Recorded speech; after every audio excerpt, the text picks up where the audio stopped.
vision প্ৰাগৰ পূৰ্বৰ এক প্ৰতিবেদনত দেখুৱাইছিলোঁ কিদৰে NHAIৰ অধীনৰ এইখন বিজনীৰ দহালাপাৰা টুলগেটত লেচিয়ে চলাইছে অনিয়ম বিশেষকৈ টুল প্লাজাখন চলোৱা নৱদীপ প্ৰতাপ সিং আৰু নৱনীত প্ৰতাপ সিং মালিকানাধীন হাৰিয়ানাৰ MS Skylark infra engineering private লিমিটেডে NHAIৰ গাইডলাইন মানি নচলাৰ অভিযোগ উত্থাপিত হৈছে ইমানেই নহয় টুলগেটখনত কৰ্মৰত কৰ্মচাৰীয়ে গ্ৰাহকক অবৈধ আচৰণৰ অভিযোগ পুৰণি এতিয়া জানিলো আহক ৰাষ্ট্ৰীয় ঘাইপথত NHAIৰ স্থাপন কৰা টুলগেটত গ্ৰাহকে কৰ আদায় দিলে লাভ কৰে কি কি সুবিধা প্ৰথম কথা হ'ল যিকোনো টুলগেটত লেচিয়ে 24 ঘণ্টাই মজুত ৰাখিব লাগিব পুলিচ পেট্ৰলিং এম্বুলেন্স খোৱা পানী টয়লেট অগ্নি নিৰ্বাপক বাহিনীৰ বাহন মেকানিকৰ লগতে পাৰ্কিংৰো সুব্যৱস্থা কিন্তু দহালাপাৰা এইখন টুলগেটত নাই এইবোৰ পৰ্যাপ্ত সুবিধা যদি কোনো গ্ৰাহকে নিজৰ এই সুবিধাখিনি দাবী কৰে তেনেহলে দহালাপাৰা টুলগেটৰ কৰ্মচাৰীয়ে দিয়ে ভাবুকি আনহাতে টুলগেটখনৰ বিৰুদ্ধে গ্ৰাহকে NHAIৰ ক্ষেত্ৰীয় কাৰ্যালয়ৰ লগতে বঙাইগাঁৱৰ প্ৰজেক্ট ইমপ্লিমেণ্টেশ্যন ইউনিটত অভিযোগ কৰে যদিও ইউনিটটোৰ এইজন প্ৰজেক্ট ডাইৰেক্টৰ প্ৰত্যুত দাসগুপ্তই গ্ৰহণ নকৰে কোনো ব্যৱস্থা প্ৰজেক্ট ডাইৰেক্টৰ দাসগুপ্তৰ মতে স্কাইলাৰ্কৰ বিৰুদ্ধে অভিযোগ পোৱা নাই তেওঁ এইটো মই পাইছোঁ আৰু পোৱাৰ পিছতে আমি টোল গেটে পঠাইছোঁ আৰু আমাৰ অফিচেও এইটো আছিলে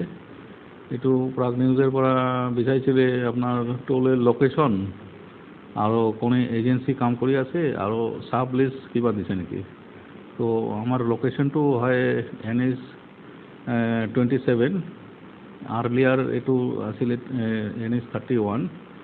তার উপরে আপনার চেনেজ আছে 971.200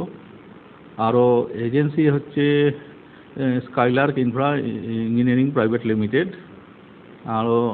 3 নম্বর পয়েন্ট আছে সাব লিস্ট তো আমি দিয়া নাই কাউকে এইটো ডাইরেক্ট ইহতে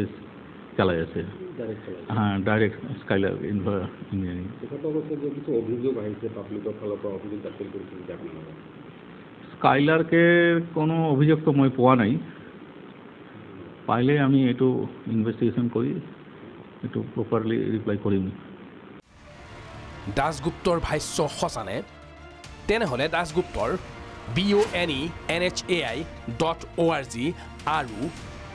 1033 নম্বৰত কৰা অভিযোগ কাৰ বিৰুদ্ধে এই বিষয়ত মুখ বন্ধ ৰাখিছে NHAIৰ বিষয়াই বিপৰীতে টুলগেটখনৰ বিৰুদ্ধে সৰব হৈছে সাংবাদিক বিভিন্ন সংগঠনৰ প্ৰতিনিধি উল্লেখ্য যে স্থানীয় সাংবাদিককো অবৈধ আচৰণ কৰে টুলগেটৰ লেচি স্কাইলাৰ্কে টুলগেটৰ হাৰাশাস্তিৰ সন্মুখীন হয় সকলোৱে মই নিজে ভুক্তভোগী টুলগেটত আমি কিন্তু তেওঁলোকক কাম কৰা লৰা নাপাওঁ গুণ্ডা বাহিনীয়ে পাওঁ সদায় আৰু ৰাতি হ'লে এই গুণ্ডা বাহিনী দৌৰাত্মটো বেছিকৈ বাঢ়ে আমি সাংবাদিকসকলে নিউজ কৰিবলৈ যেতিয়া যাওঁ সংবাদ সংগ্ৰহ কৰিবলৈ যেতিয়া যাওঁ এঠাইৰ পৰা আন ঠাই যাব লাগে বাইকে দি যায় কোনোবা গাড়ীয়ে দি যায় তো টোল গেট যদি মাজত আহে এই টোল গেটত যদি অহা যোৱাৰ নামত আমাৰ 200 টকামান দিব লগা হয় এজন সাংবাদিকে অসমত আমি সকলোৱে জানে এজন সাংবাদিকে কি পইচা পায় হাউজৰ পৰা একোৱে নাপায় তো এই পইচা দি তেওঁ নিজৰ গাড়ীত তেলটো ভৰাব নিজৰ ঘৰটো চলাব নে টোল গেটৰ টোল টেক্স দিব সেইকাৰণে আমি মাননীয় মন্ত্ৰী পীযুষ হাজৰিকাদেৱলৈ এটাই অনুৰোধ আমাৰ জাফা তৰফৰ পৰা যে এটলিষ্ট অসমৰ যিকেইটা টোল গেট আছে তাতে সাংবাদিক যেটা এটা নিউজ পৰিৱেশন কৰিব যায় বেছিভাগ ক্ষেত্ৰত নিউজ পৰিৱেশন কৰাৰ কাৰণেহে এঠাইৰ পৰা আন ঠাইত যায় তেতিয়া এটলিষ্ট টোল গেটৰ যদি টোল কালেক্ট কৰা নহয় এইটোৱে আমাৰ জাফাৰ তৰফৰ পৰা তেওঁক আমি অনুৰোধে কৰিব পাৰোঁ আৰু এই যে টোল গেটৰ গুণ্ডা বাহিনী যে দৌৰাত্মক এইটো ৰোধাৰ কাৰণে স্থানীয় যি আৰক্ষী আছে তেওঁলোকে ব্যৱস্থা ল'ব লাগে ইমানবোৰ অভিযোগৰ লগতে টুলগেটত এম্বুলেন্স ফায়াৰ ব্ৰিগেড অথবা মেকানিকৰ সুব্যৱস্থা নকৰাকৈ কেৱল গ্ৰাহকৰ পৰা কৰ সংগ্ৰহ কৰা স্কাইলাৰ্কৰ বিৰুদ্ধে NHAI কৰ্তৃপক্ষই কিয় আজি পৰ্যন্ত ব্যৱস্থা লোৱা নাই সেয়াহে ৰহস্যজনক ব্যুৰো ৰিপৰ্ট ভিজন প্ৰাগ